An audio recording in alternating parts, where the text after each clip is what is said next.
大家好，今仔日要甲大家介绍的俗语是：做官骗厝内，做生理骗熟识。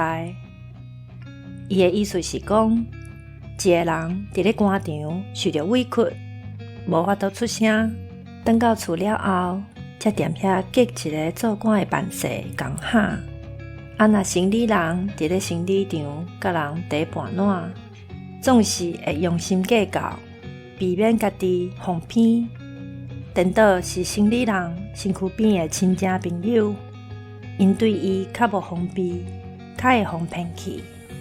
所以这句俗语是在比喻，做官的甲做生理的拢同款共款，连家己厝内的人甲亲情五杂拢在拐骗，有影是搞怪阁奸巧。以上，感谢收听。